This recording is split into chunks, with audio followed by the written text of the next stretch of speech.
Salmo 16, 11. Diz: tu me farás ver os caminhos da vida. Na tua presença, a plenitude de alegria. À tua direita, há delícias perpetuamente.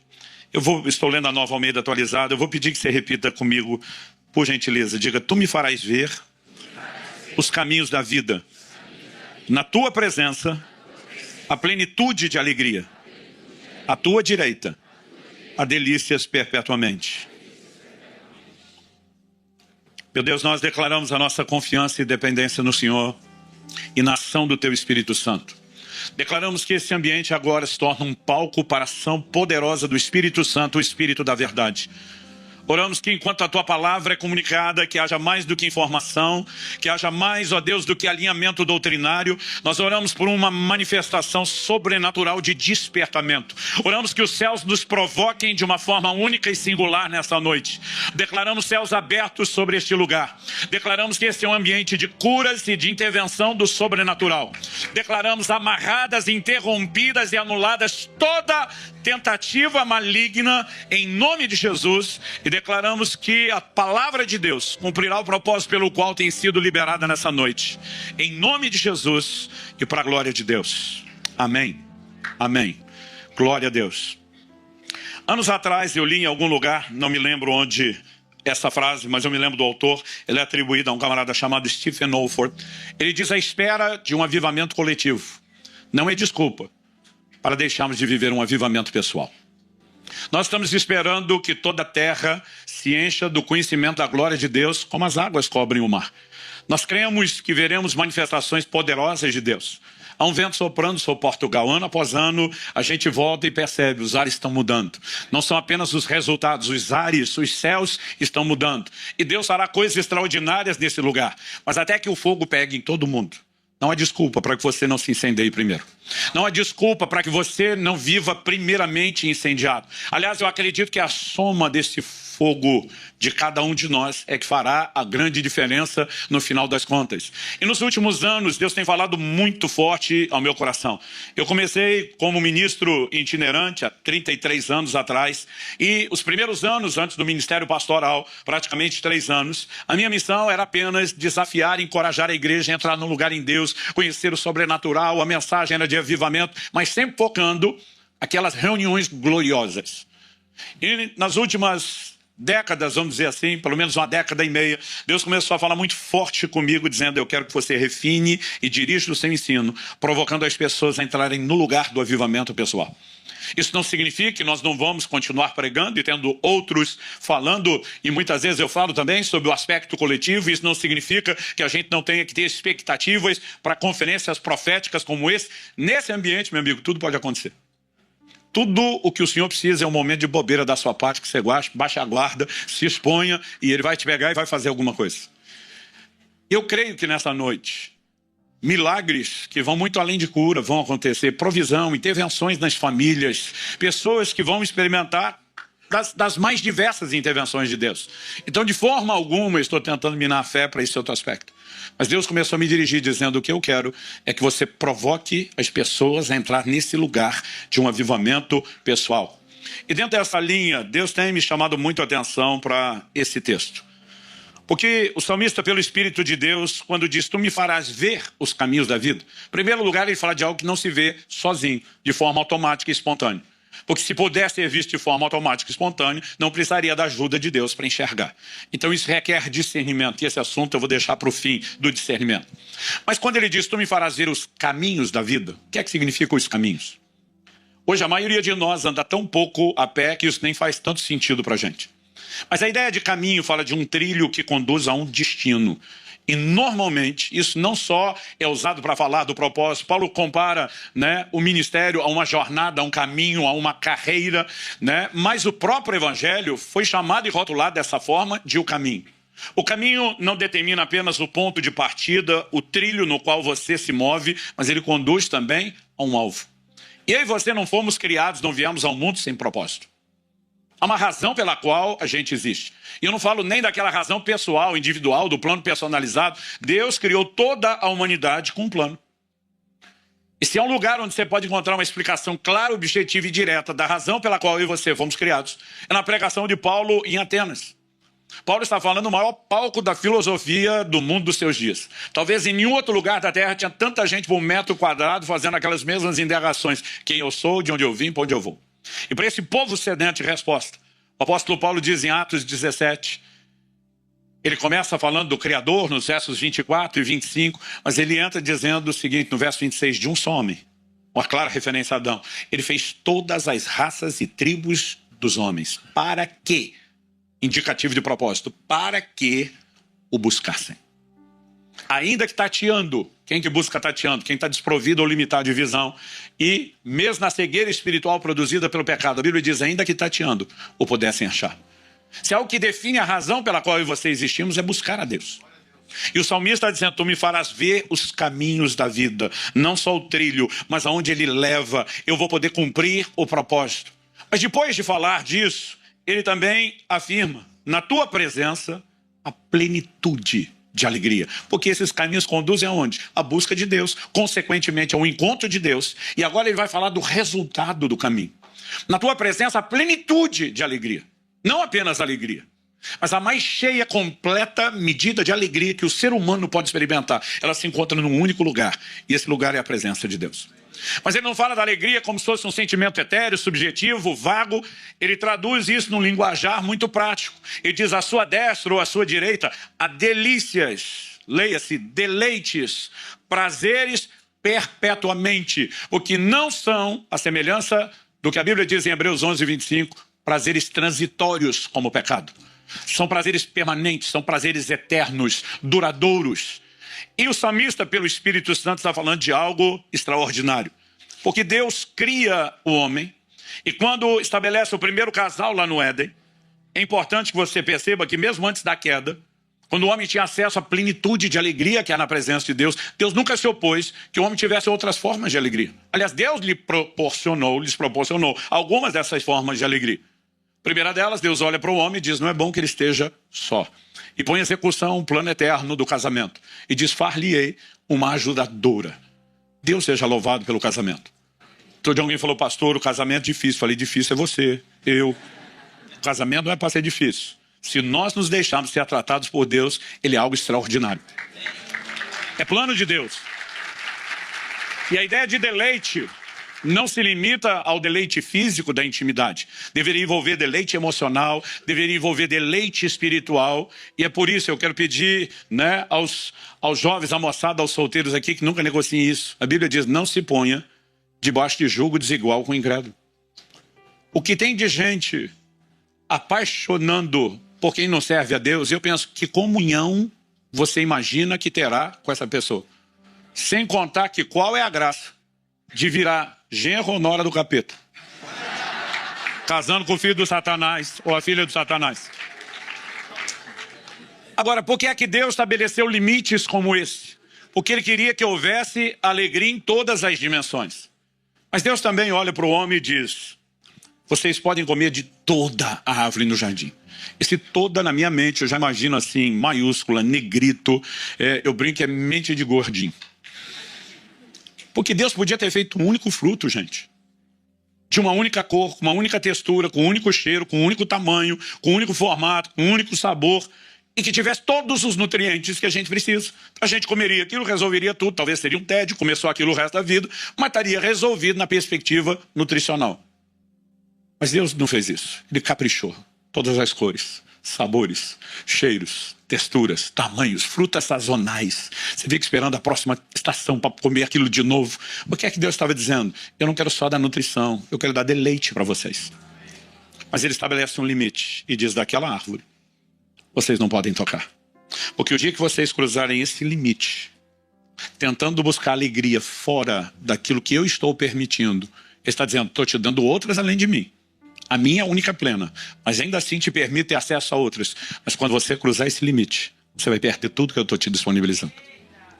E esse casal que comungou com Deus de um nível, de uma forma tão profunda, que encontrou realização e alegria plena, de maneira que a gente nem consegue entender o que dizer e explicar. Em algum momento consegue a façanha de cruzar o limite do proibido e comprometer não apenas a vida deles, mas a vida de todos nós. Porque, tragicamente, toda a humanidade é afetada. Romanos 5,12 diz, por meio de um só homem entrou o pecado no mundo, através do pecado a morte, e a morte passou a todos os homens. Mas mesmo depois da queda, o Deus de misericórdia começa a colocar em execução e revelar de forma progressiva seu plano redentor. E aí nós chegamos em Davi, que faz a declaração. Davi foi chamado no Novo Testamento e pelo próprio Senhor de um profeta, de alguém que falou pelo Espírito de Deus. E o que Davi está vislumbrando não é apenas aquilo que ele já tinha acesso. Está vislumbrando uma medida maior e sinalizando algo que se tornaria ainda mais profundo ao longo dos anos à sua frente, que era justamente a redenção em Cristo, que proporcionaria ao homem retornar àquele lugar perdido do Éden, de acessar a fonte da plenitude de alegria. E mesmo Davi é um homem singular, não só na sua geração, mas em todo o Antigo Testamento. O único a quem Deus chamou, não foram as pessoas, muito menos ele que se chamou. Deus o chamou de um homem segundo o seu coração. E sabemos que não é porque Davi era perfeito, porque a Bíblia registra suas falhas, tropeços e pecados. Mas ele era alguém fascinado por Deus. Alguém que chega a dizer no Salmo 27,4, uma coisa pedi ao Senhor, e a buscarei, que eu possa habitar no seu santuário todos os dias da minha vida. Por que, Davi? Porque está com medo dos inimigos, está precisando de uma bênção? Não. Para contemplar sua formosura. Para meditar no seu santo templo. E esse homem que rompe, entra num lugar diferenciado, muda os parâmetros da adoração na Bíblia e no templo, e viveu algo singular e único, não só na sua geração, mas em toda a antiga aliança. E que tem essa percepção do Espírito de algo tão extraordinário, também consegue em algum momento a façanha de cruzar o limite do proibido e buscar prazer numa fonte que não era contínua ou permanente, e sim transitória. Ainda que arrependido e restaurado, colhe os frutos e a consequência inevitável do seu pecado. Isso me faz perguntar o que leva a gente, como Adão e Eva, que viveram a plenitude do que Deus tinha, a comprometer isso tudo. O que leva a gente, como Davi, que no processo de restauração de Deus, entende o que a maioria não entendeu e ainda assim, em algum momento, consegue comprometer isso. A outra pergunta não é só o que os levou a isso. Será que isso é exclusividade deles? Ou será que o que aconteceu com eles pode acontecer comigo e com você? Honestamente, nós precisamos pensar que a vida é algo bem maior. Eu já estou com 51 anos, sou avô, você passa a olhar as coisas de outra forma. Enquanto alguns de vocês estão pensando que a vida é só essa semana das noites de Sião, eu quero te dizer que você tem anos e anos e décadas à sua frente. E você precisa imaginar que essa fé e esse fogo não é para estar seu só esses dias. Nós precisamos planejar e projetar uma vida de devoção a Deus, uma vida de santificação, uma vida de avivamento. Então, a pergunta é, será que aquilo que nos empolga nesse momento, de alguma forma, pode ser comprometido em algum momento? Ou isso teria sido exclusividade de Adão e Eva e de Davi?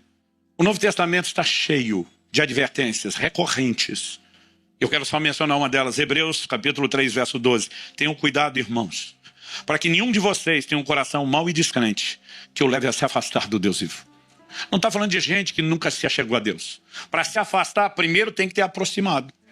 Mas está falando de alguém que depois de aproximar pode retroceder por causa de um coração mau e descrente, ou como dizem as traduções mais antigas, um perverso coração de incredulidade. O verso seguinte, o 13, diz, pelo contrário, que ao contrário de afastar, ficar juntinho dele, colado, ou como diria o bom mineiro lá no Brasil, agarrado nele. Ele diz, pelo contrário, animem uns aos outros todos os dias durante o tempo que se chama hoje, a fim de que nenhum de vocês seja endurecido pelo engano do pecado. O que temos nos tornado participantes de Cristo, se de fato guardarmos firme até o fim a confiança que desde o princípio tivemos. Então, se pode acontecer comigo, com você, e a Bíblia nos exorta a andar em vigilância, a próxima pergunta a ser feita é como é que se perde a sensibilidade para com Deus? Não que queremos isso, mas justamente evitá-la. Então talvez até a melhor pergunta, né, seja justamente como se evita esse processo de perda da sensibilidade, de modo a preservá-la. E para falar a respeito desse assunto, que é o foco da minha mensagem hoje, preservando a sensibilidade para com Deus. Esse é o tema da palavra. Para falar a respeito disso, eu preciso voltar a uma conversa que eu tive em agosto do ano, bom, já estamos 24, agosto de 22. Então, há mais ou menos um ano e meio atrás. Eu estava com um homem de Deus da nossa nação, que é um dos príncipes de Deus naquela terra, um homem piedoso, cheio do Senhor, zeloso pela palavra. Eu fui ministrar numa conferência que ele fez, e quando estava chegando, ele me mandou uma mensagem que eu li, tão logo aterrisei, ele falou, olha, alguém vai te buscar no aeroporto, vai te levar, nos encontrar, né, no almoço, depois da reunião da manhã, eu não ia conseguir participar dessa reunião, e nós vamos ter um tempo juntos, os preletores, almoçando e conversando. Eu mandei um áudio para ele, falei, pastor, eu fico muito feliz de encontrá-los no restaurante, quero muito participar da conversa, da comunhão, mas só preciso te avisar que eu não vou almoçar, não estou comendo. Ele, ok, perdão. Ele falou, então faz o seguinte, vai pro hotel, à noite você senta com a gente, vai poder ter comunhão e a gente janta. Falei, pastor, à noite eu também não vou jantar. Ele falou, não tem problema, nós deixamos para amanhã e fazemos isso no café da manhã de amanhã. Eu falei, pastor, para o senhor não ficar de refeição em refeição, não vou comer esses dias. Ele falou, você está em jejum? Eu falei, tô. Ele falou, há quantos dias? Eu falei, alguns. Quanto tempo mais? Eu falei, alguns. Ele falou, ok, quando você chegar aqui a gente conversa. E quando chegamos, eu falei para ele, pastor, eu não quero ficar de fora. Não tem nenhum problema de sentar na mesa com vocês. Aliás, eu gostaria de estar lá. A gente poder falar da palavra de Deus, dos testemunhos, das experiências, crescer uns com os outros. Não me deixa fora disso. Né? Não fico constrangido, não me incomoda, não me tenta e está tudo bem. E porque eu toquei no assunto, abriu a conversa sobre jejum. E a mensagem hoje não é sobre jejum, mas eu não vou conseguir deixar o assunto de fora porque ele se entrelaça e ele se mistura.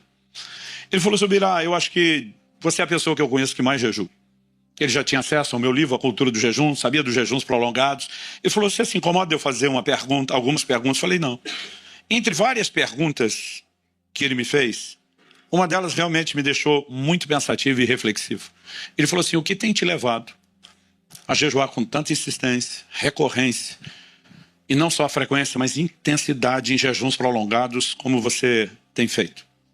E quando ele fez a pergunta, eu falei, pastorzão, se o senhor me perguntasse isso aos 18 anos de idade, aos 15 eu comecei a jejuar, mas aos 18, quase todo mês, eu começava com 3 a 7 dias jejuando na água, orando. Eu falei, se o senhor me perguntasse isso lá no início, eu diria para o senhor que era fome pelo sobrenatural. Eu queria ver milagres, eu queria ver o mover de Deus, eu queria um ministério que não produzisse resultados só na força do braço, mas que visse, de fato, um rompimento, uma liberação de Deus. Mas nos últimos anos, minha resposta mudou. Falei, ainda acho que o sobrenatural é um belo efeito colateral, mas não é mais o que me move a fazer isso. Ele falou, hoje o que te move? Falei, a capacidade de perceber os deleites espirituais. Ele me olha com a cara de quem está interessado e diz, me fale mais sobre isso. Falei, pastor, para te explicar algo espiritual, eu vou te dar um exemplo natural. Eu vou começar falando de algo no jejum. As pessoas dizem que a água não tem gosto. Quem jejua discorda. Principalmente depois de vários dias de jejum, provavelmente por causa da desintoxicação, a limpeza que o corpo passa, aquela falta da enxurrada de tanto sabor diferente, o paladar vai ficando muito, mas muito apurado. Então eu falei para ele, o que os jejuadores fazem é, normalmente diante de alguns desafios de beber água em alguns lugares, por exemplo, eu tenho um médico que me acompanha em todos os jejuns prolongados, ele fica em cima de mim, hidrata o corpo, beba bastante água, pH alto. Só que quanto mais alto é o pH da água, mais salobra é o gosto da água. E essa diferença é muito perceptível. Quando a gente pega uma água rica em minerais, ela tem um gosto metálico, né? É diferente. E tem lugares, principalmente quem viaja e muda muito esse tipo de sabor da água, que você precisa beber água, mas você não consegue. Então qual é a dica? Põe um pouco de limão na água. O limão ajuda a equilibrar o pH da água e do corpo. Bom, não vou te encher com informação técnica, mas ajuda também a questão do paladar. Então, eu falei para ele, há uns dias atrás eu estava em outra conferência de pastores. O povo foi todo para o almoço, disse, subirá, vai para o hotel, que você não está comendo. Eu falei, de jeito nenhum, vou com vocês, eu quero a conversa. O alimento espiritual vai estar rolando lá também. Né? Eu falei, estou indo. Os caras, não, nós vamos ficar constrangidos. Eu falei, não pensa assim, pensa que hoje eu vou ter um banquete. Os caras, como assim? Eu falei, hoje eu vou beber água com gás, com limão. Esse é banquete para quem está jejuando. A gente riu, foi todo mundo para lá. Quando chegamos, pedi ao garçom, meu amigo, quero uma água com gás. E eu vou te pedir limão espremido. Você pode trazer? Claro. Daqui a pouco ele vem e coloca um copo grande.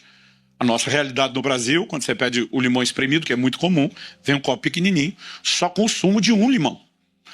E quando eu olhei aquele copo cheio, eu falei, eu acho que ele não me entendeu. Pela quantidade de limão, ele deve ter achado que eu pedi limonada. Então, eu curioso fui lá e dei um golinho antes, porque eu não queria tomar nada, principalmente se tivesse açúcar, e estava muito doce. Quando eu senti aquilo doce, eu chamei o garçom e falei, amigo, desculpa, você não entendeu. Eu não queria limonada, eu queria só o limão espremido, o suco do limão.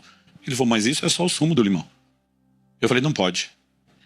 Eu falei, tá doce. Ele falou, não pode, digo eu. Ele falou, eu vi o camarada na cozinha espremendo os limão tudo aí.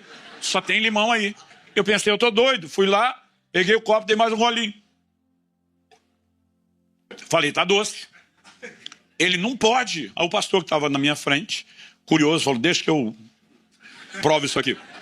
Tomou o copo, deu um gole. Ele faz uma cara de azedo e diz, pelo amor de Deus, Subirá. Não tem nada de doce aqui. Eu pensei, eu tô doido. Peguei o copo dele, provei de novo, falei, tá doce. Ele tomou de novo, achando que ele é que estava doido. Fez cara de azedo, falou, tá azedo. No fim, todo mundo na mesa quis provar e fez cara de azedo, eu quase fiquei sem limão. Foi só depois de toda essa confusão que eu me toquei ao jejum. E eu me toquei que eu estava percebendo a frutose, o açúcar natural do limão, que ninguém conseguia perceber. E quando eu falei isso, o pastor já entendeu por um dia. Eu falei para ele, uns dias depois, eu estou em outro almoço com pastores, ainda sem comer. E um deles, quando termina, vai comer como sobremesa uma salada de fruta. E como um bom brasileiro, ele não se contentava em comer só a fruta. E eu vejo ele virando uma lata de leite condensado em cima daquilo. Aquilo começa a me dar uma agonia, um desespero. O açúcar saiu da minha vida há alguns anos. E a minha vontade é voar por cima da mesa no pescoço dele e gritar com ele, você não precisa botar leite condensado. Gente, para quem o limão tá doce, imagina as outras frutas. Aí o cara vai botar um negócio açucarado daquele em cima e eu queria gritar com ele. Mas primeiro eu lembrei, quanto tempo eu mesmo não fiz a mesma coisa que ele está fazendo. Quando o açúcar era parte da minha vida, eu perdi a capacidade de ter a sensibilidade para o açúcar da fruta. Eu falei, pastor, o jejum tem feito na minha vida espiritual aquilo que ele faz para o paladar. Ele tem me dado a capacidade de perceber deleites espirituais. Doçura que, infelizmente, muitos crentes deixaram de perceber ou talvez ainda não chegaram a perceber. Mas algo que eu descobri, se você quer chegar nesse lugar, você vai ter que tirar o leite condensado. Você vai ter que tirar o açúcar. E algumas coisas vão acontecer. Depois a gente volta no assunto do jejum. O que tem roubado a sensibilidade de muitos de nós de perceber e desfrutar Deus? A primeira coisa que eu queria destacar, em primeiro lugar, é quem não valoriza, não busca. Você pode repetir isso comigo? Diga, quem não valoriza, não busca. E o que isso tem a ver com toda a sensibilidade para com Deus? Tem tudo a ver. E eu quero te mostrar isso na palavra de Deus. Muitas vezes a gente não percebe o quanto a Bíblia é enfática nisso. Mas em Mateus 6, 21, Jesus diz, onde estiver o seu tesouro, aí estará também o seu coração. Quando ele fala tesouro, ele não está falando de valores materiais. Até porque ele vai mostrar que o importante é juntar tesouro no céu. E lá não temos esse outro tipo de tesouro. Então Jesus está falando de valor, daquilo ao qual eu e você atribuímos valor. Então ele está dizendo, aquilo que você define como importante, como valioso, portanto se torna o seu tesouro, ele se torna o alvo a ser perseguido. Ele estabelece diante de você, entre você e o alvo, o trilho na direção da qual você se move. Ele se torna também uma espécie de força motriz que empurra você no trilho em direção àquilo que você valoriza.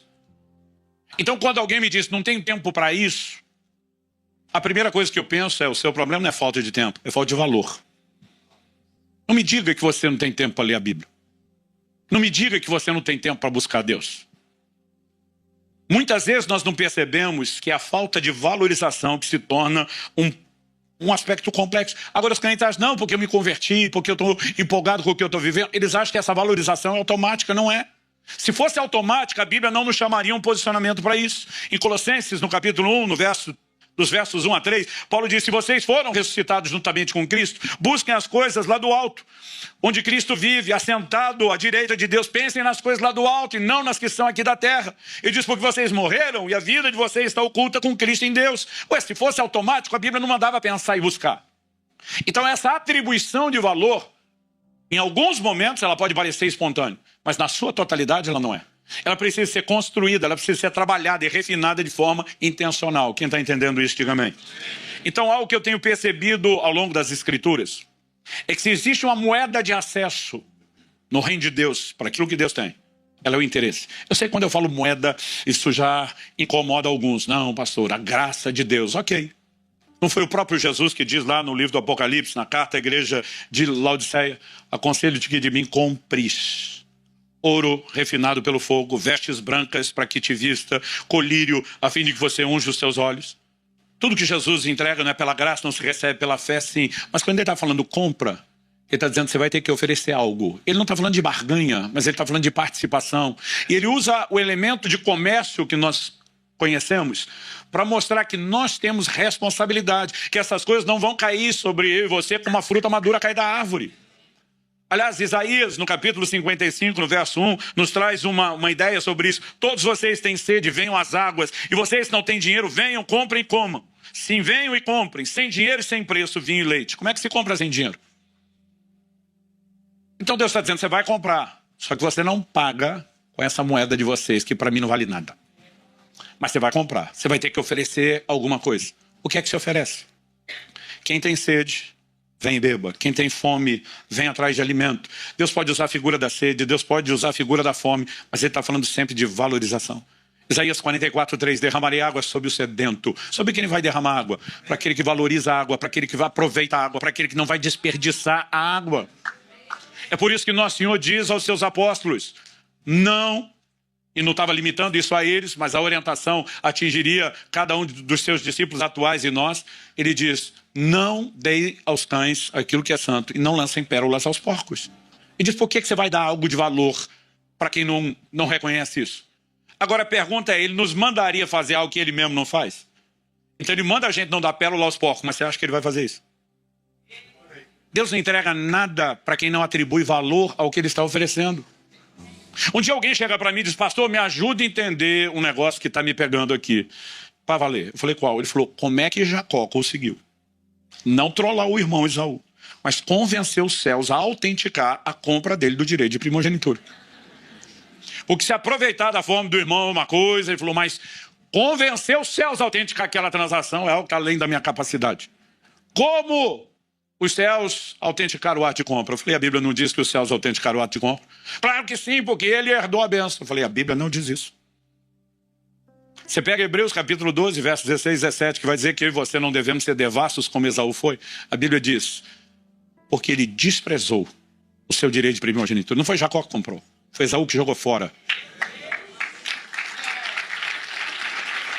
Você não compra nada de Deus, principalmente com meios carnais.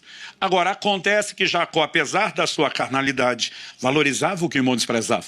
Acontece que ele era o herdeiro na linha de sucessão, mas não foi ele que conseguiu que os céus autenticassem a compra. Os céus autenticaram o cancelamento de quem não dava valor àquilo que estava sendo oferecido. Então isso é um princípio bíblico inquestionável, imutável. Segundo lugar, se quem não valoriza não busca, o que é que me impede, o que é que te impede, o que é que nos impede de buscar mais a Deus? Em Mateus 6 também, verso 24, logo depois de dizer onde está o teu tesouro estará o seu coração. Jesus diz, ninguém pode servir a dois senhores, porque ou irá odiar um e amar outro, ou irá se dedicar a um e desprezar o outro. Jesus está dizendo que eu e você, quando estamos diante de um foco dividido, nós vamos nos doar mais a um do que a outro. Fato. Ele não fala só de amor e ódio, mas ele fala de dedicação e desprezo. A linha entre o amor e o ódio é mais fácil de perceber do que a linha da dedicação e do desprezo. Eu diria para você que a valorização de outras coisas, em detrimento do valor de Deus, ela tem nos sabotado mais do que a gente imagina. E aqui eu não estou falando necessariamente de pecado. Em Lucas, no capítulo 8, no verso 14, na parábola do semeador, Jesus fala de uma semente que caiu entre espinhos e os espinhos a sufocaram. Outro evangelho diz que os espinhos cresceram. Porque se você não arrancar essa desgraça da sua vida, eles vão sufocar e comprometer aquilo que Deus está fazendo por meio da sua palavra. Mas na hora de interpretar o significado dos espinhos, Jesus diz, foram sufocados com as preocupações, as riquezas e os prazeres da vida. E os seus frutos não chegam a amadurecer. Lucas é o único que, além de falar de riquezas e de preocupações, enfatiza prazeres. Pastor, o prazer em si é errado? Não. Quando Deus disse a Adão que não era bom que ele estivesse só, ele ofereceu uma mulher que queria que tivesse prazer espiritual, emocional e deleite físico, tudo junto no casamento. Quando Deus nos proporciona essa diversidade de alimentos e um paladar, né, com essa capacidade incrível de degustação, Ele está dizendo, eu quero que vocês tenham deleites. Mas nós precisamos entender que a valorização de deleites, mesmo lícitos, não estou dizendo dos ilícitos, Meus deleites lícitos, a supervalorização disso. Isso tem se tornado um problema na nossa geração, como talvez nenhuma outra antes de nós. Isso tem se tornado um grande motivo de distração. Em 2 Timóteo, no capítulo 3, a Bíblia diz que nos últimos dias sobrevirão tempos difíceis. Quando você pensa em tempos difíceis, normalmente você pensa que está falando das circunstâncias. Gente, não é isso que a Bíblia está falando. A média de vida hoje é muito maior do que naquela época que isso foi escrito. A qualidade de vida nem se fala. O que nós temos acesso à medicina, boa nutrição, alimentação, conforto. Gente, não era só Paulo que viajava a pé, em embarcações precárias no lombo do animal. John Wesley, no avivamento do século XVIII, viajava do mesmo jeito que Paulo. Ou seja, até pouco tempo atrás, a coisa não era tão diferente do que era no começo. E aí eu imagino, John Wesley desenvolveu a arte de dormir em cima do cavalo no qual andava, e caiu algumas vezes por conta disso. Por causa das longas viagens. É numa hora como essa que, como eu brinquei no início, eu me sinto vingado do videogame. Então, eu cruzo às vezes um continente dentro de uma viagem confortável dentro do avião, que até se tremer com a turbulência, tem um cinto de segurança, você não cai nem do banco. A gente vive um nível de conforto impressionante. Qualidade de vida em todas as áreas. Então, onde é que as coisas ficaram pior? Deus nunca disse que era nas circunstâncias. Ele diz, nos últimos dias sobrevirão tempos difíceis, pois os homens serão. E ele começa a falar de comportamento. E aquela lista tem adjetivos assustadores, mas ela termina no verso 4 dizendo assim, traidores, atrevidos, convencidos, mais amigos dos prazeres do que amigos de Deus. E esse é o momento da lista que você vai falar, peraí, não está falando do ímpio. Está falando do crente. Porque de acordo com Romanos 5, o ímpio é inimigo de Deus, não é amigo. Para ser amigo tem que ter passado pela pacificação, a reconciliação do sangue de Cristo, a experiência da conversão. Agora, está falando de alguém que não apenas se tornou amigo de Deus, mas que agora está perdendo a amizade de Deus, porque está ficando mais amigo de outra coisa que se tornou atraente. Amigo dos prazeres. Todo mundo vai falando, não, pastor, amigo dos prazeres é o ímpio. Eu falei, o ímpio é escravo. Tito capítulo 3, verso 3 diz, nós também no passado éramos insensatos, desobedientes, desgarrados, escravos de todo tipo de paixões e prazeres. O ímpio é escravo. Agora, de quem, consciente ou inconscientemente, a gente quer ser amigo? Como eu disse, sou já há 30 anos no ministério pastoral, em 30 anos a gente amadurece muito. Mas no meu primeiro ano de ministério pastoral, eu era uma pessoa que valorizava extremamente a honestidade. E eu cometi, em nome disso, muito honesticídio. É tanto um de suicídio como de homicídio em nome da honestidade. A minha filosofia de vida era a verdade doa a quem doer. Principalmente para quem fala o que quer, vai ouvir o que não quer. E eu lembro de um irmão que um dia ele vem reclamar comigo. E diz, olha pastor, eu não consigo te entender. Eu tento ser o seu amigo e o senhor me bloqueia, não me deixa entrar, não me dá espaço. Ele fez uma das coisas que eu mais odeio, que é a comparação. Fulano não faz nada e o senhor dá uma moral para ele. E a hora que eu vi, do jeito que ele bateu, eu soltei. Falei, já te ocorreu que o fulano é legal? Aí ele já entendeu que era comparação, falou, como é que é? Falei, já te ocorreu que ele é legal? O que o senhor está querendo dizer? Falei, você nem precisa de muita inteligência. Já te ocorreu que você é um mala sem alça? Isso é uma expressão antiga nossa para dizer que o cara é chato pra caramba. Aí ele, como é que é? Falei, meu amigo, não é possível que você acredite que o mundo inteiro é errado e só você é certo. Você reclama de todo mundo o tempo todo, ninguém é bom o suficiente, todo mundo tem defeito, todo mundo tem problema. Agora, por que você não tem amigo? Porque você é insuportável. Eu falei, presta atenção, eu sou seu pastor, eu não sou obrigado a ser seu amigo, eu não quero ser seu amigo, e eu não vou ser seu amigo. E a hora que eu percebi, já tinha descarregado. Aí eu vejo a criatura implodindo na minha frente. Um dia desse alguém falou, pastor, hoje que o senhor é mais maduro, falaria a mesma coisa. Falei de uma outra forma. Mas falaria a mesma coisa. Porque você, consciente ou inconsciente, a pessoa não precisa ser perfeita, mas ela tem que ter mais coisa que te agrada do que o que desagrada. Porque se tiver mais que desagrada do que agrada, não vai rolar.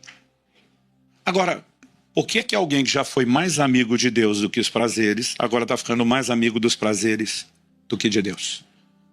Porque de alguma forma começou a gostar mais do que está sendo oferecido aqui do que o que estava encontrando lá de lá. Não, esse processo não é da noite para o dia, mas ele acontece. Porque a valorização de outras coisas em detrimento do valor de Deus vai nos sabotar e vai nos levar para um lugar terrível. Por outro lado, isso precisa fazer, gente, a gente rever quais valores nós estamos buscando. Eu creio nas promessas bíblicas de provisão e prosperidade. Eu tenho vivido milagres extraordinários, mas preste atenção. A igreja moderna tem se escondido atrás dessas promessas para mascarar sua ganância, sua avareza, a valorização de algo que não deveria ter o valor que nós estamos dando. Essas bênçãos deveriam ser efeito colateral na vida de quem busca a Deus e nunca a razão pela qual buscamos qualquer coisa. As pessoas não percebem a dimensão de conflito que elas entram por causa do anseio dos prazeres. Todo dia alguém falou, não, pastor, prazer da realização e não conflito. Falei, se você alcançá-lo, a maior parte do tempo você não alcançou. Tiago capítulo 4, verso 1 diz, de onde procedem as guerras e as brigas que há entre vocês? De onde, senão dos prazeres que estão em conflito dentro de vocês? Conflito consigo mesmo, conflito com Deus, conflito com as pessoas. Porque quem está sempre atrás de gratificação, ele não vira outra face, ele não anda a segunda milha, ele não entrega a túnica junto com a capa, ele não perdoa, ele quer levar vantagem.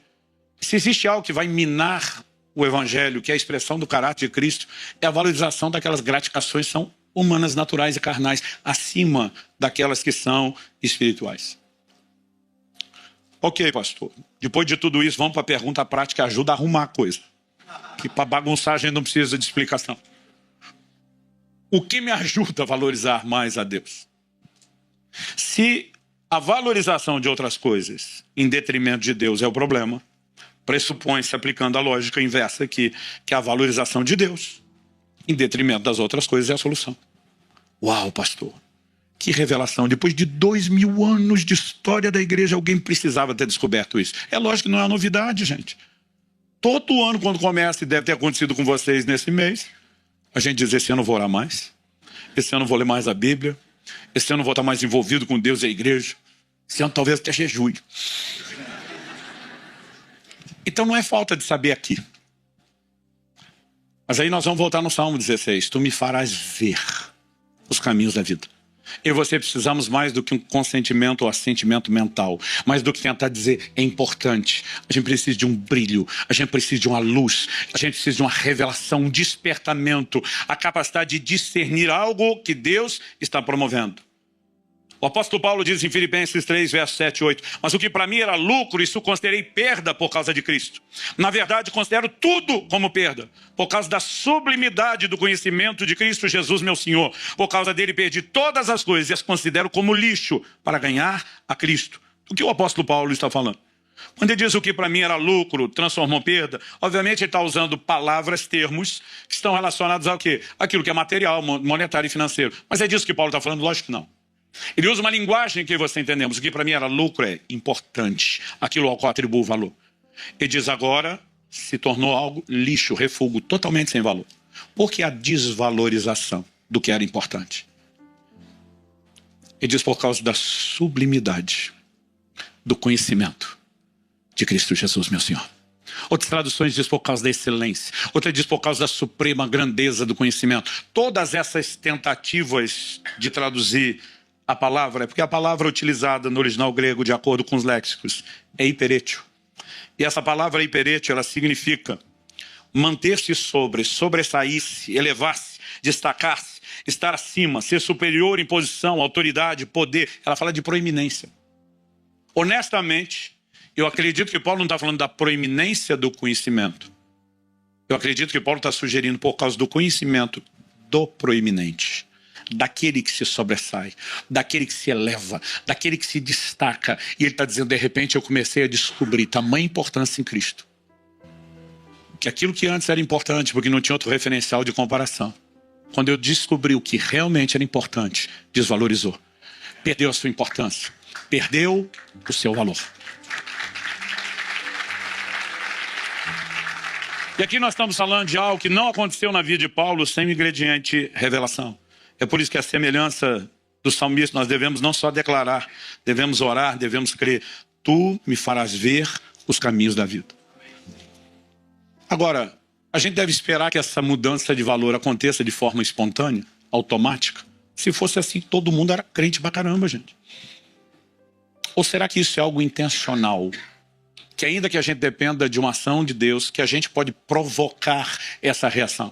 Eu diria que a gente não só pode, mas que a gente deve provocar. E como fazemos isso? Em Romanos, no capítulo 8, nos versos 5 e 6, Paulo diz: os que se inclinam para a carne, cogitar é pensar e sentir, cogitam das coisas da carne, mas os que se inclinam para o Espírito, das coisas do Espírito. Porque o pendor da carne dá para a morte, mas do Espírito dá para a vida e paz.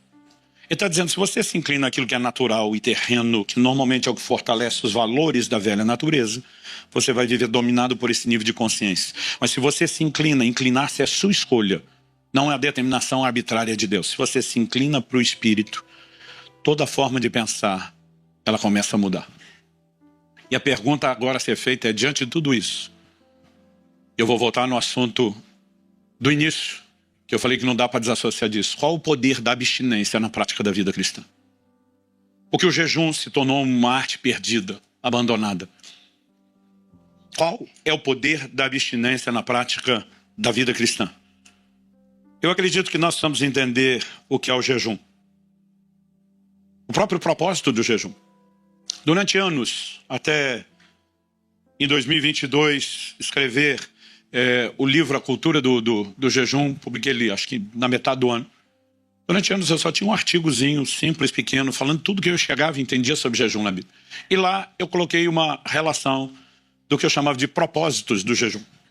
Porque fui lendo a Bíblia e relacionando tudo que aparecia na Bíblia. Então eu coloquei muita coisa que poderia entrar como parte do propósito. O jejum está ligado ao arrependimento.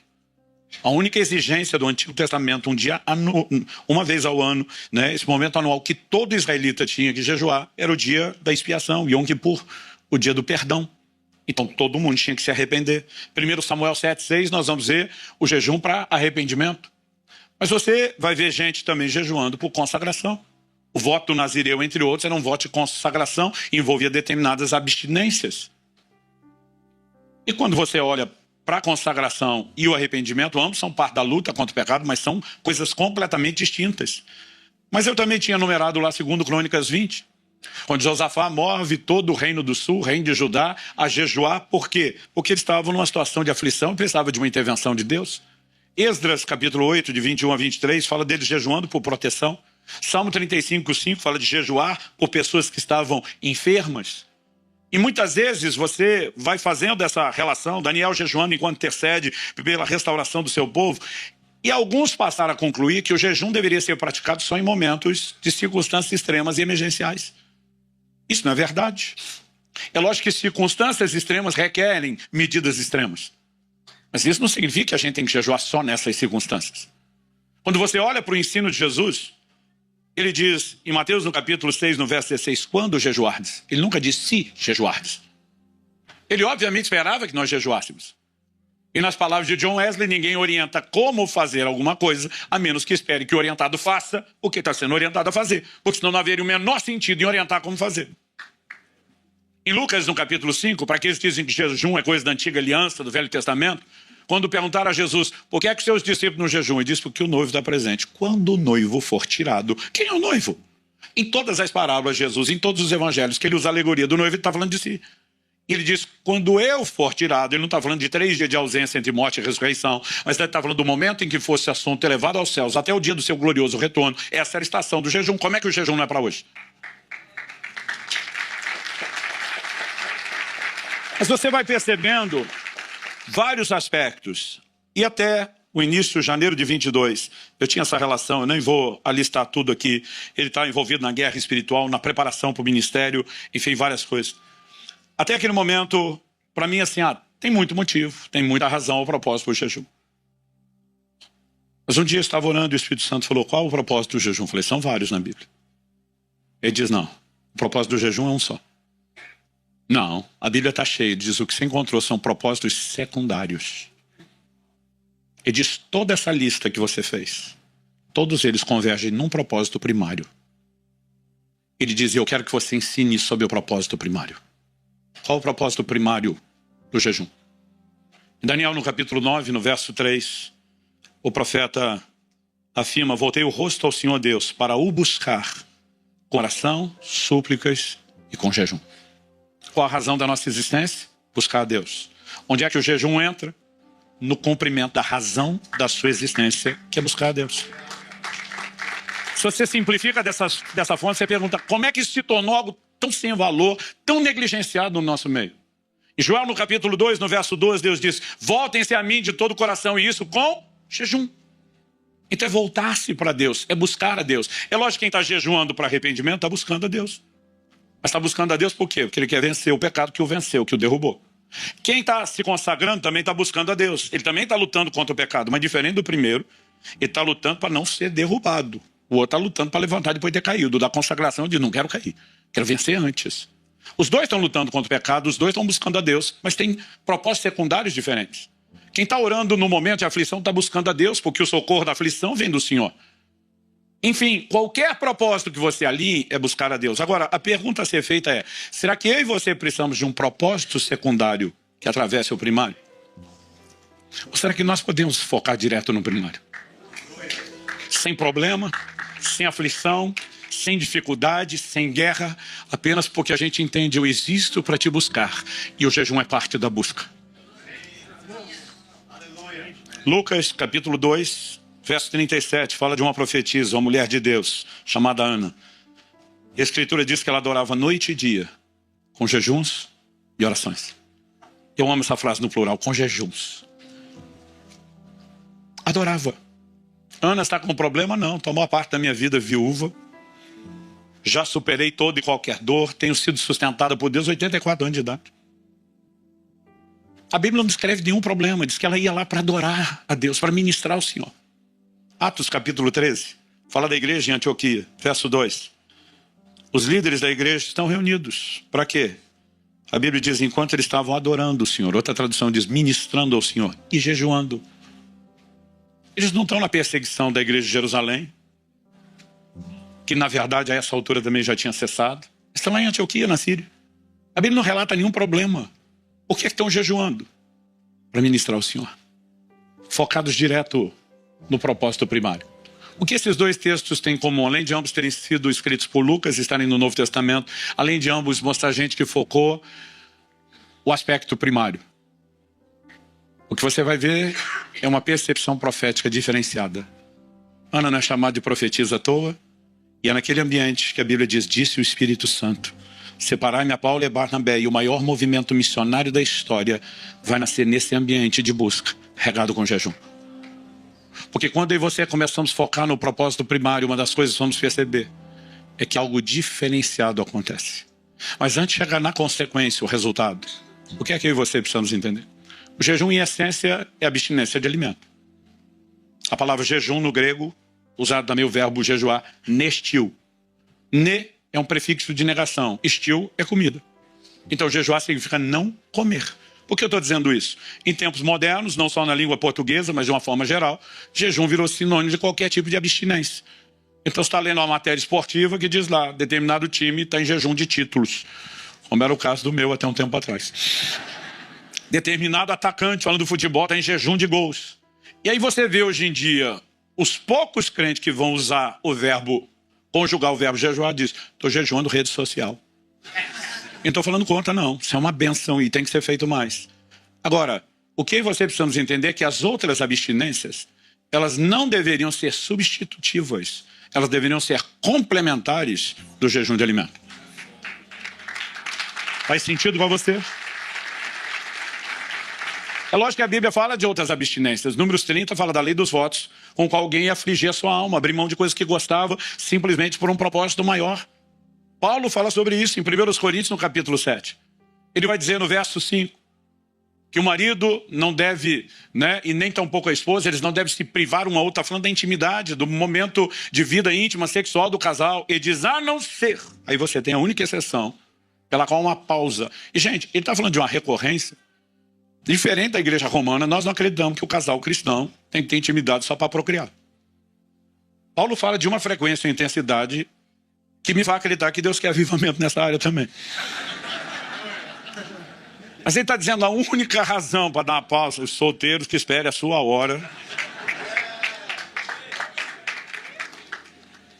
A única razão para dar uma pausa, ele diz: a não ser, talvez, por um pouco de tempo, não fala de períodos prolongados, e diz que os dois de comum acordo, isso é importante, mas ele diz assim: para se dedicarem à oração. Mas o que significa isso? Que quando o casal está vivendo o avivamento não pode orar? Não, significa que enquanto eles estão vivendo o avivamento, A oração é mediana. Ela está no nível comum. E diz, mas quer dedicar, quer mergulhar nas águas profundas. Agora você vai entender melhor a ilustração. Dá uma pausa no leite condensado. Para que você resgate a percepção do açúcar da fruta. Deus está dizendo, pause deleites inferiores. Não são ilícitos, mas são inferiores. Para que você comece a perceber e descobrir deleites superiores. A tua presença, a plenitude e a alegria. Estou 28 anos casado, não minha mulher, mas o que qualquer pessoa nessa vida, não tem nada depois de Jesus que me tenha sido melhor do que minha esposa e meu casamento, mas preste atenção. Eu falei para ela, amor, você sempre perdeu para Jesus. Mas ultimamente tu está perdendo feio. Você ganha disparado dos outros. Porque é uma percepção mudando. Em agosto do ano passado, eu estava no 38º dia de um desses períodos que eu tenho feito algumas vezes, 2 vezes ao ano, de 40 dias de jejum. Eu pensei, eu acho que esse vai ser um jejum normal. Normal assim, sem nada, experiências muito espetaculares. E todo jejum são experiências novas, surpreendentes. Um não é igual ao outro. Todo dia alguém falou, pastor, conta mais a experiência. Eu falei, não conto. Não é da sua conta? Não, tô brincando. Eu falei, por que eu não conto? Eu comecei a jejuar ouvindo a experiência dos outros, e eu queria ter dos outros, e era frustrante, porque eu nunca tinha. Essa parte boa que eu comecei a ter as minhas. Mas cada novo jejum eu não tenho a outra. Eu tenho uma nova, uma diferente. E sabe, eu e você, nós vamos entender, as experiências são espetaculares, mas são efeito colateral. Nós temos que jejuar para buscar o Senhor. Ele é a recompensa. Não há outra recompensa. Mas eu lembro que eu pensei e falei, isso está indo normal. Falta 2 dias para terminar. Acho que vai ficar por isso mesmo. Parece que foi só eu pensar isso durante o dia. Acordei à noite, precisando ir no banheiro. Fiquei com raiva de ter bebido tanta água antes de dormir. Eu não gosto de levantar para ir no banheiro. Eu só pensava, tomara que não atrapalhe meu sono, porque eu estava num sono profundo.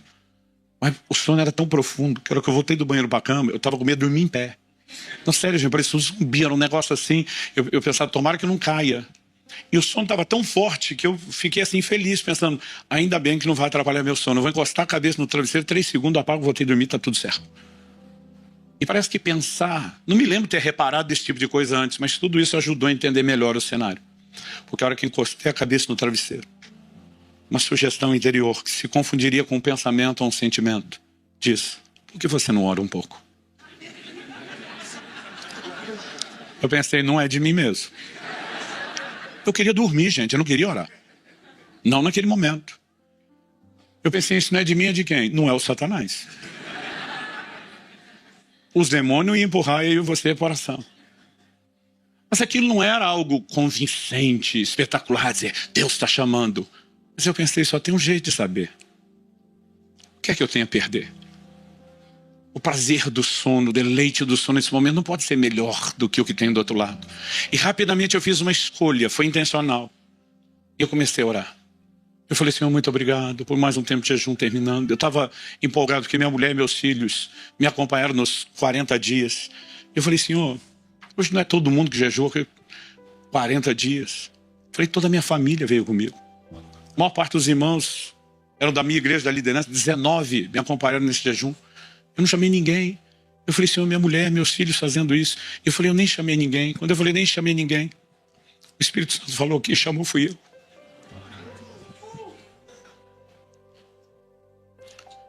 E foi como se naquele momento alguém lá no céu apertasse o botão que ativa o modo glória. Não dá para explicar o que aconteceu naquele quarto. Deus entrou naquele quarto. No dia seguinte, liguei para minha filha. Depois de casado, não mora mais conosco. Falei, filha, Deus entrou no meu quarto ontem. Ela falou, pai, você ouviu Deus? Falei, graças a Deus que não.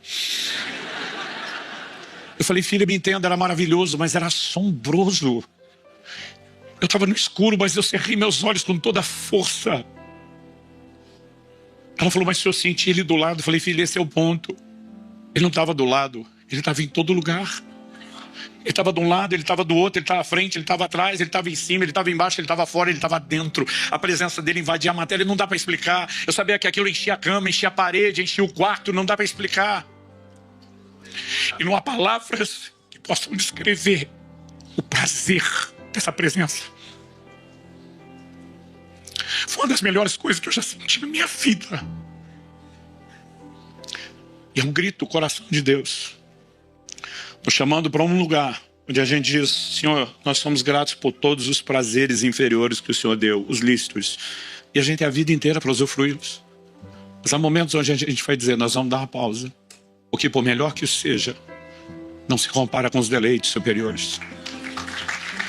Não se compara.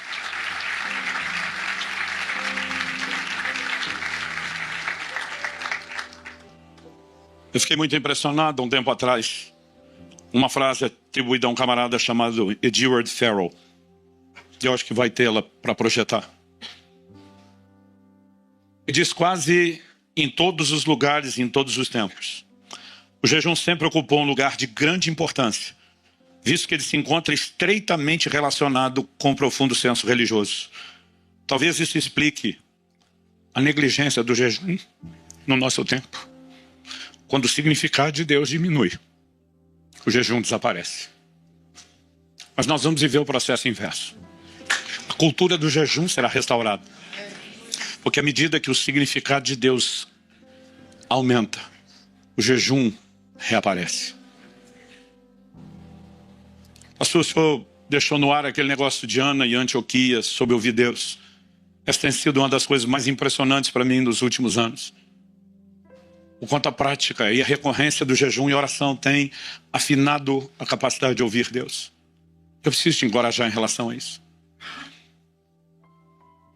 Em janeiro de 2022, eu já tinha entendido que o foco principal do jejum era buscar Deus, apesar que eu já estava quase na metade do jejum quando eu entendi isso.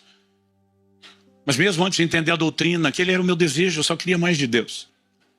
Mas na minha lista de oração, por coisas que eu já... Quando eu falo lista, não é que estava escrito, mas por coisas que eu já vinha orando antes do jejum e continuei insistindo em todo o jejum. Um dos meus tópicos diários. Eu estava orando pela minha filha. Israel já era casado, mas a Alissa ainda solteira. Ela estava com 20 anos de idade, eu não estava preocupado com isso. Todo pai de menina é mais ciumento, tem mais dificuldade de entregar, então não estava desesperado para que ela casasse, nada disso. Mas eu estava dizendo: Deus, eu treinei, discipulei, preparei essa menina para te servir, para cumprir o propósito profético. Mas o dia que ela casar, a autoridade que eu tenho sobre ela será entregue a esse homem. E se não for a pessoa certa, uma tampa pode ser colocada sobre o cumprimento do propósito. Falei: eu sei que o Senhor vai conduzi-la à pessoa certa. E com certa não estou dizendo que um nasce só para outro, senão já vinha com o nome na testa, ficava mais fácil da gente se encontrar.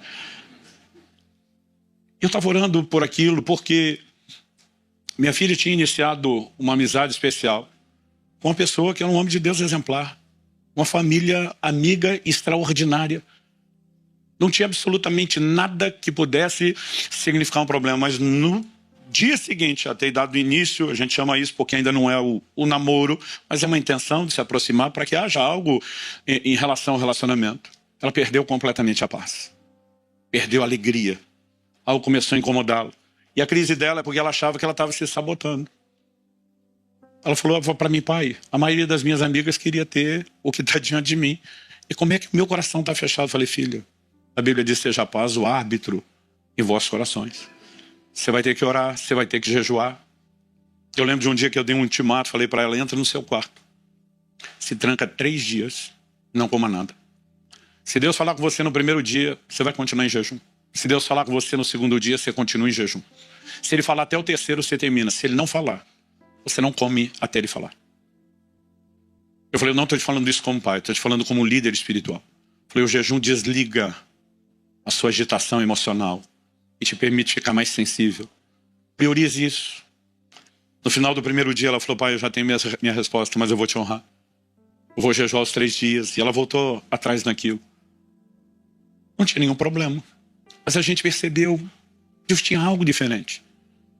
E não é aquele negócio não de minha filha é mais importante do que outro. Deus tinha algo melhor para a vida da pessoa também. Mas isso começou a me levar a orar e dizer: Senhor, a pessoa certa não é só ser um crente, um bom crente. Tem que ter algo alinhado ao seu propósito. Eu estou lutando por ela em oração. Falei: eu não vou deixar ela orando por isso sozinho. Eu sou o sacerdote dessa casa. E eu estou intercedendo. Mas no meio do processo, eu comecei a dizer para Deus: eu quero saber quem é meu genro, antes dela. Que na hora de entregar, eu quero entregar de bom grado. Eu quero abençoar de todo o coração. E eu quero ter certeza de que ela não vai dar outro passo como esse. Ela não tinha se machucado emocionalmente, nada disso. Mas eu falei para Deus, eu não quero em absoluto que a gente erre. E eu falei para Deus, eu vou te pedir isso. Por quê? Falei para Deus, jurisprudência, o Senhor abriu um precedente. 7 anos antes meu filho casar, Deus me mostrou quem seria minha nora, que hoje é minha nora. Na hora que os dois se viram e falaram a primeira vez quando se conheceram, meu filho ia completar 12 anos de idade. Eu agarrei o braço da minha esposa e falei, esses dois vão casar. Ela falou, como é que é? Eu falei, não sei te explicar. Ela falou, Deus falou com você? Eu falei, falou do verbo falar? Não, não tive uma visão, não ouvi uma voz. Mas é uma convicção, um testemunho do Espírito absurdo. Eu falei para minha mulher, eu posso registrar em cartório isso, eu sei que vai acontecer. Eu falei, aliás, eu vou registrar. Ela falou, por quê? Eu falei, falar depois ninguém acredita. Ela falou, sou sua testemunha. Aliás, falei, você será a única testemunha. Nós não vamos falar para ninguém. Nós não vamos falar para ele, para não influenciar a escolha dele. Eu falei, eu não posso nem falar para o pai da moça, porque é o meu pastor. Falei, vamos esperar. E eles se casaram. E agora eu estou lá diante de Deus. Falei, eu não te pedi. O Senhor falou porque quis, mas abriu o precedente. Criou a jurisprudência. Falei, agora eu quero. 30º dia do jejum. Fui ministrar na cidade do interior de São Paulo. Ligo para o pastor antes. Falei, amigo, eu tenho uma exigência sua. Ele falou, comida não é que já soube que não está comendo. Falei, estou jejuando. Qual a exigência? Falei, você vai comigo para a academia hoje. E você vai me treinar. Ele falou, você não está no jejum prolongado? Falei, tô. Cardio leve? Falei, não, maluco. Treino pesado. Ele falou, como é que é? Eu falei, você é formado em educação física.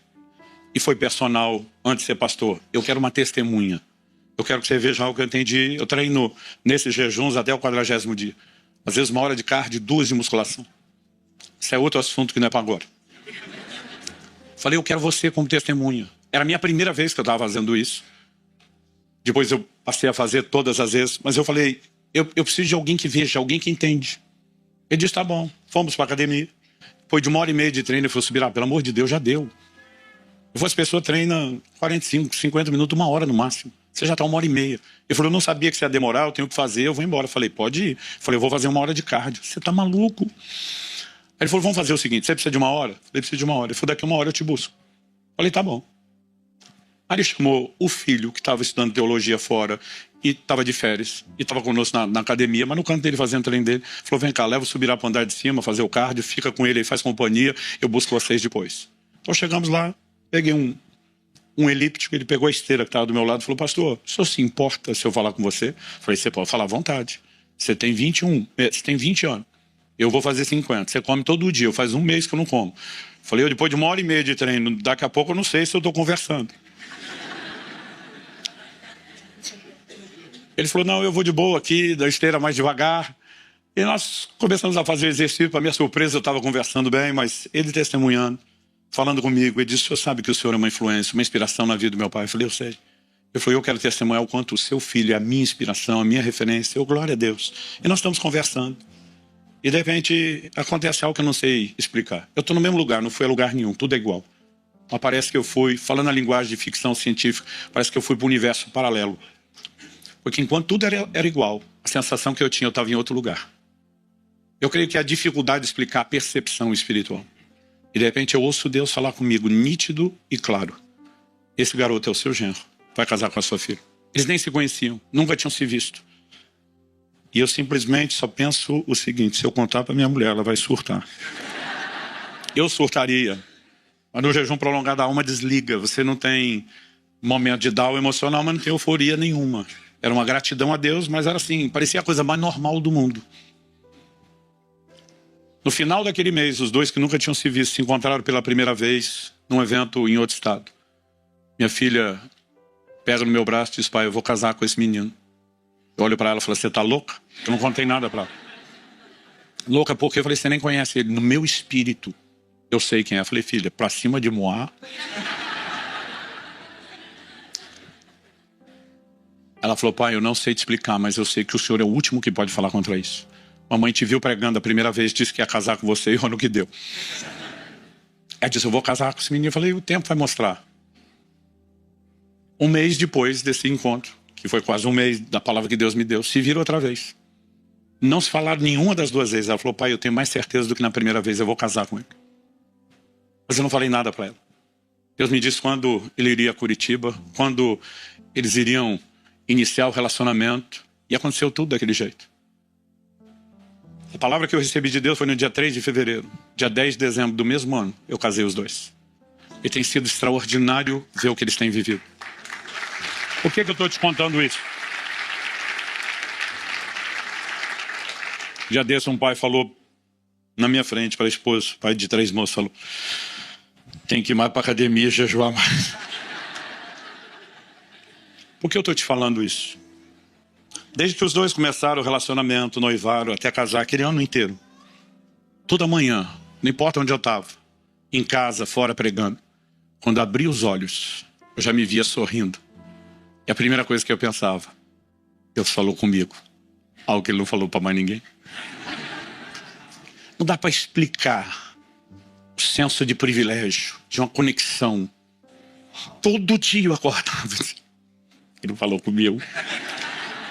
Ela não sabe de nada, ela vai ser surpreendida. Ele não sabe de nada, vai ser surpreendido. Mas eu curti aquilo. Por que eu estou tentando te dizer isso? Há um deleite quando você começa a entrar num lugar de percepção. Segredos são confidenciados. Onde existe confiança, onde existe comunhão, onde existe intimidade. Em 2009, eu estava pregando no Japão por 2 semanas. E eu dei escapar de 2 dias na agenda, tinha uma brecha na agenda, para ir para a Coreia do Sul. Eu queria conhecer a montanha de oração do ministério do pastor Cho. E quando cheguei lá, eu levei um choque. Já tinha ouvido isso, mas não tinha levado muito a sério. Em todo lugar naquela montanha, placas de advertência em coreano e inglês: proibido jejuar mais do que 40 dias. Eu falei: o quê? Naquela época eu não tinha jejuado mais de 21. Eu conhecia poucas pessoas que tinham feito um jejum de 40. Hoje está uma epidemia. Deus seja louvado. Mas eu falei: aqui eles proíbem o povo. Quando eu falo da cultura do jejum, eu estou falando de quando um ou outro faz, ou quando alguns de nós fazemos esporadicamente. É quando isso começa a se tornar recorrente, crescente, insistente. É quando isso vai se alastrando. E haverá um movimento de Deus que precederá o grande avivamento pelo qual nós estamos orando, que será gerado por meio de jejum. E você precisamos não só preservar, precisamos desenvolver a sensibilidade. Eu não estou dizendo que você tem que fazer o que eu faço. Eu só quero te encorajar a ir além do que você fez. Se você nunca fez, comece. Meu primeiro jejum, rio dele. Eu tinha 15 anos de idade. Um grupo de amigos, estávamos juntos, e a gente decidiu jejuar pelo único do grupo que ainda não tinha sido batizado no Espírito Santo. Alguém falou: vamos jejuar por fulano, para Deus pegar ele na vigília de hoje. Ele estava frustrado. Ele estava naquele modo: Deus deu para todo mundo, menos para mim, ama todo mundo, menos eu. E ele estava por um fio de desviar, estava desanimado. E a turma falou: vamos lutar por ele, vamos ajudar ele. Aí um falou assim: vamos jejuar. Aí um falou: mas nós já tomamos café da manhã. Eu falei: daí, a gente jejuou o almoço. Ele falou: mas pode começar o jejum no meio-dia? Ele falou: claro. Aí ele fala: eu acho que sim. Mas como é que nós vamos fazer? Ué, a gente não come, mas só isso? Não. A gente pega o horário que não comeu e nós vamos orar. É jejum e oração. Aí um falou assim: mas não desmaia, não? Ele falou: acho que não. Ninguém sabia nada. Aí outro falou: olha, por precaução, não é melhor a gente tomar um refrigerante? Então, o jejum de uma refeição só. Um dia desse alguém falou: pastor, devo jejuar refrigerante? Eu falei: isso não é jejum, é libertação. Se puder, elimine isso da sua vida. Mas na época, nós enchemos o bucho de refri e jejuamos só a comida. Apesar que um adolescente jejuar uma refeição, gente, é quase um adulto, como jejuar o dia todo. Porque as criaturas comem. Alguém à tarde soube do nosso jejum de uma refeição só, regada a refrigerante, esculhambou, gente. Esculhambou faz sentido para o português, não? Deu um esculacho na gente, ridicularizou a gente. E disse que isso é jejum coisa nenhuma, jejum de verdade não põe nem bala açucarada na boca. O que dizer tomar refrigerante? Isso é uma vergonha. Eu fiquei mal, falei para Deus: desculpa aí. Prometo melhorar da próxima vez. Eu fiquei mal. Mas à noite, quando aquele nosso amigo finalmente foi batizado no Espírito Santo, ninguém convencia a gente de que aquilo não havia tido resultado. E aí nasceu o meu interesse pelo jejum. E daqui a pouco eu descobri que tinha gente que jejuava 2 refeições. E eu ia lá e perguntava: não desmaia não? Não. Mas não passa mal? Então. Ninguém era honesto sobre eu passar mal. Daqui a pouco descobri outro que jejuava as 3 refeições. 24 a 24 horas. Não morre não, não, estou aqui. Mas não desmaia, não. Não passa mal, então.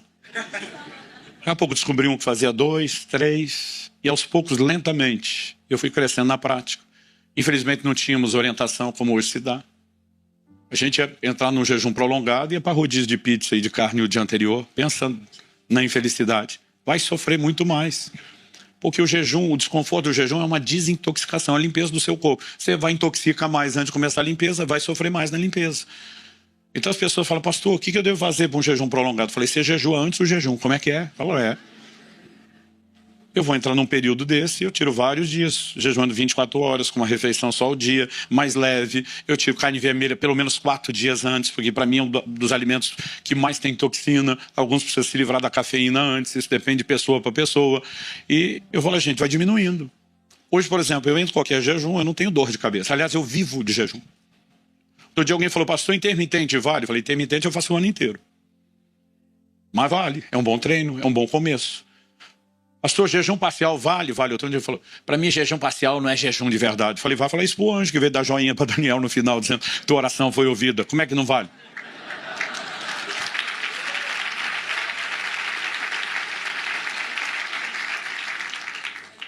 Mas se você nunca fez, começa uma refeição, dá uma treinada nesse nível, vá para 2. Pastor, o que é intermitente? Você bota uma janela menor do seu dia comendo e uma janela de tempo bem maior não comendo. Vá treinando, vá preparando. Você vai descobrir que o que você chama de fome, às vezes é só o hábito de comer no horário. Seu corpo quer aquela energia naquele momento, porque você o condicionou a isso. Segundo, não comece jejum prolongado sem entender como funciona. Eu não faço jejum prolongado sem alguns ingredientes. E eu oriento as pessoas. Primeiro, obviamente, a direção de Deus. Mas segundo, eu digo, é bom ter prática e treino. Porque você vai conhecendo os limites e respostas do seu corpo. E eu não faço jejum prolongado sem acompanhamento médico. Antes, durante e depois. Aliás, meu médico não me acompanha, ele me estuda. Ele diz que eu sou uma cobaia, um rato de laboratório dele. O último jejum do ano passado, ele me pediu 71 tipos de exame de sangue antes e depois do jejum para comparar. A gente faz toda a monitoração, como estudo de caso mesmo. Vamos ver se perde massa magra. Nunca perdi massa magra em nenhum jejum de 40 dias. Você ganha massa magra. Há respostas do corpo que são incríveis. Os níveis e índices de saúde só melhoram. Mas normalmente a gente diz isso no livro, casos não são recomendados. Então é importante. Eu estou de alguém que falou, mas pastor, agora que o senhor já fez vários, precisa do médico? Eu falei, sim. Ele falou, por quê? Eu falei, para me proteger de maluco que nem tu. Que nunca fez um dia e já quer começar com o de 40. Eu falei, a gente tem que ser cauteloso, mas nós podemos crescer. Então eu não quero que você faça o que eu estou fazendo. Eu não acho que o que Deus tem me levado a fazer seja para todo mundo. Eu acredito que ele, depois de uma estação ministerial e da vida, ele está me chamando a um lugar diferente. Isso tem a ver com o fato de que ele me disse, eu quero que você seja um porta-voz dessa mensagem. Então eu tenho que vivê-la mais do que todo mundo. Eu quero ser o primeiro a praticar o que eu peço para os outros. Mas eu não quero que você sinta oprimido o que eu estou falando. Tem gente que eu vou mensagem dessa e sai e não quer nem comer, acho que é pecado. Você pode começar amanhã, não precisa ser hoje. Mas o que eu quero encorajar você? Há algumas dinâmicas que nós vamos entendendo. Para os que já estão acostumados, pastor, eu já faço 1, 2, 3 dias, como funciona isso? Eu digo para alguns, dor de cabeça é limpeza. Quanto mais você sofre, mais isso indica de que sua alimentação é errada e que você pode melhorá-la. Hoje em dia eu paro qualquer momento para entrar no jejum, eu não tenho uma dor de cabeça. Por precaução, eu tiro a carne vermelha alguns dias. Mas para mim a preparação é mais simples, eu diminuo, eu aumento a ingestão de fibras naquelas refeições menores. Mas algo que as pessoas falam assim, não, pastor, não pode. Como é que a pessoa fica tanto tempo sem comer? Você sabe qual é o recorde mundial de jejum? Está no Guinness Book, de 1971. E o cara nem era crente. 382 dias. Mais de um ano sem comer, tá certo? Começou com mais de 200 quilos, terminou com 83. E se não jejuasse, teria morrido. Os médicos deram um tratamento de fome, mas era para parar com 40 dias, que era o que a medicina conhecia, era o limite. Ele estava se sentindo tão bem e continuou. Mas qual é a dinâmica? É isso que você precisa entender a fisiologia. A energia do seu corpo vem da glicose, basicamente carboidrato, qualquer forma de carboidrato que você come. Quando você não ingere o carboidrato, ou porque está em jejum, ou porque comeu só proteína e gordura, mas não carboidrato, da onde seu corpo vai pegar energia? Glicogênio, armazenado no músculo e principalmente no fígado.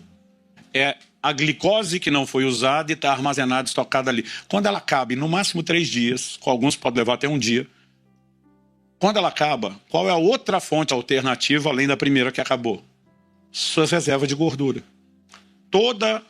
As pessoas acham que o que engorda é comer gordura, o que te engorda é comer carboidrato. Porque a energia que você não usa é ela que é estocada na forma de gordura. E a hora que precisa, o organismo pega a gordura e transforma em energia. No máximo 3 dias você vai entrar no que os médicos chamam de cetose, que é o seu corpo começa a se alimentar da reserva de gordura. Isso significa o quê? Que você trocou o alimento externo por um alimento interno. Seu corpo está comendo sua reserva de gordura. Isso significa o quê? Normalmente, depois de 3 dias, você não tem fome. Pode ter vontade de comer ainda uns dias. A turma diz que até os 5 dias dá visão de comida. Depois de 7, para todo mundo, estabiliza. Então, assim, eu não gosto de falar isso, mas eu sinto que Deus me trouxe aqui para te provocar. Eu estou hoje no...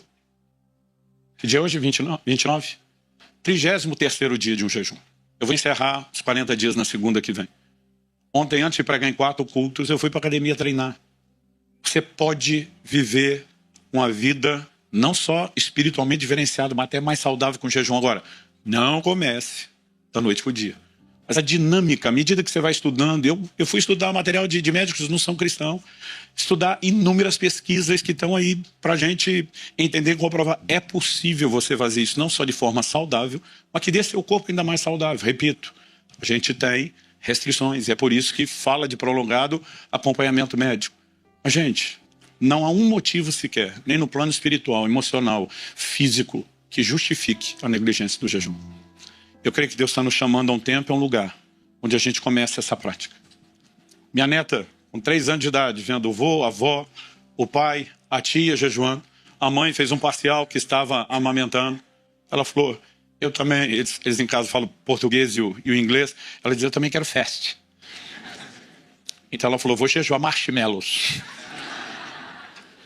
E começou junto com os marshmallows, tirar qualquer... Porque uma vez por semana ela tem direito de comer doce, né? Ela falou, vou jejuar aquilo que ela esperava a semana inteira. É uma cultura que se cria. Nós estamos provocando. Pastor, o senhor falou que um monte de gente está te acompanhando. Sim, eu não chamo ninguém. Que o exemplo vai arrastando, vai provocando. As pessoas veem o que acontece. E nós podemos criar uma revolução. Mas apesar de toda e qualquer experiência que a gente pode chamar ou classificar de maravilhosa, para mim hoje o grande atrativo. Alguém disse, pastor, Deus te pediu para fazer 2 por ano? Falei, só em 2022. Eu tinha feito o primeiro em 2018, ele me pediu. Fiz o segundo em 2019, ele pediu. 2021 ele não me deixou, eu queria fazer, ele não me deixou fazer, não sei porquê. Ele nunca explicou e eu obedeci. Mas quando começou 22, ele disse, esse ano você faz 2. Eu falei, ok. Quando eu terminei o segundo, falei, o senhor não precisa me pedir mais. Se o senhor não me parar. E tem 3 pessoas, o senhor e mais 2 que podem me parar. O senhor, minha esposa e meu médico. Se eles não me pararem por um motivo razoável, o senhor não precisa ser explicado. Eu vou seguir fazendo 2 por ano. Que até agora ele não me parou. Pelo contrário, em junho, estava gravando em Israel uma série desses vídeos do Caminho na Palavra. Tinha passado Turquia, Egito e terminamos em Israel. E nós paramos numa casa de oração no deserto do Negueb. E quando eu estava orando, o Espírito de Deus me visitou de uma forma singular. Ele falou comigo nítido e claro, não o próximo jejum. O próximo era o de julho, eu estava para começar. Ele diz, mas o de janeiro. Ele diz, eu quero que você venha a Israel para interceder por eles. Quando a guerra estourou, minha mulher falou, você vai? Eu falei, claro que vou. Ele sabia que a guerra ia estourar e me convocou. Fiquei agora lá 24 dias. Nem avisei minha igreja, para eles não ficarem preocupados. Mas chamei meus pastores, meus líderes, falei, gente, eu volto. Por que eu volto? A mesma fé de Abraão. Ele dizia, meu filho, vamos adorar e voltaremos. A Bíblia diz que Abraão queria que Deus iria ressuscitá-lo, porque se tem promessa, não faz sentido morrer. Se morrer, vai devolver. Falei, agora, mesmo se eu soubesse que não voltava, eu iria do mesmo jeito. Mas o que eu entendi por trás disso? Deus está dizendo, não te pedi mais, mas está dizendo, o próximo de julho você faz onde quer, o de janeiro eu digo onde você faz. Falei, ele está deixando e ainda está avalizando. E está sendo bom para nós 2. Eu preciso te encorajar. Quem jejua costuma testemunhar que um chip muda dentro dele. Não dá para explicar a mudança de mentalidade. Eu gosto de dizer que o jejum, eu não tenho certeza, mas acho que na adolescência eu vi isso da irmã Valnice Milhomes. O jejum muda o centro de gravidade. O centro de gravidade da terra puxa para baixo. O centro de gravidade do céu puxa para cima. Pensar nas coisas que são do alto. Pensar nas coisas que são de cima. Quem jejua com frequência e recorrência testemunha as mesmas coisas. As coisas materiais perdem absurdamente o valor. É inexplicável. E apesar de perder o valor, você vive milagre financeiro como a maioria não vive. Mas perde o valor. Você olha para aquilo assim, não é desprezível porque você entende que ele é um servo, mas não te controla. O coração fica blindado contra a ofensa. Outro dia um falou, não consigo perdoar. Eu falei, jejum uma semana depois na conversão. Nós vamos perceber muita coisa mudando, mas para mim, o melhor perceber os deleites espirituais. E eu creio que esse convite hoje não é meu para você, é um convite do céu. Vamos dar uma pausa no leite condensado e voltar a perceber o açúcar da fruta. Você aceita o desafio? Eu quero que você feche seus olhos por um instante, aí onde você está, sentado mesmo.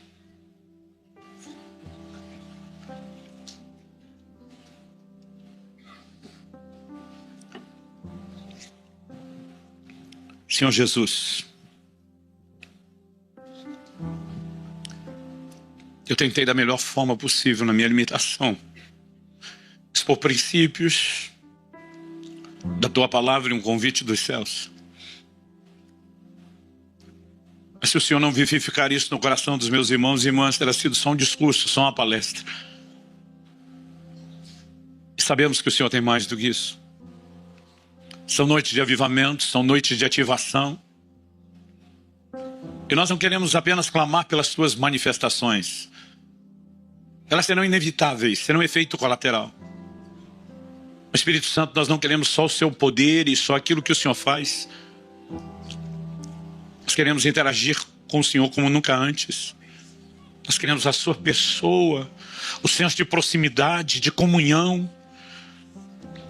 Nós queremos descobrir um lugar de interação, de a velha natureza intencionalmente mortificada. E onde o jejum somado à sua irmã gêmea, a oração produz sensibilidade espiritual. Deus ora por um novo tempo. Não só um novo tempo de entendimento da Tua palavra, e oramos por entendimento espiritual, mas oramos a Deus por um novo tempo de resposta. E queremos declarar profeticamente, fazendo coro com o salmista: Tu nos farás ver os caminhos da vida. Pai, nós oramos por olhos abertos, por percepção espiritual, por uma nova capacidade de discernimento e sensibilidade em cada um de nós. E oramos a Deus por algo intenso da parte do Senhor. Faze-nos ver os caminhos da vida. Aquilo que nos conduz ao alvo, a razão da nossa existência, te buscar, Senhor. Te buscar não apenas por questões efêmeras, passageiras, transitórias, não apenas por questões circunstanciais. Nós queremos, ó Deus, entrar nesse lugar de ser atraídos pelo Senhor. E nós oramos, Espírito Santo de Deus, toca-nos hoje, sopra, libera, produz algo diferenciado nas nossas vidas. Nós oramos por um romper profético. Nós oramos por um divisor de água, de águas nas nossas vidas. Nós oramos, ó Deus, por um novo tempo, por uma nova estação.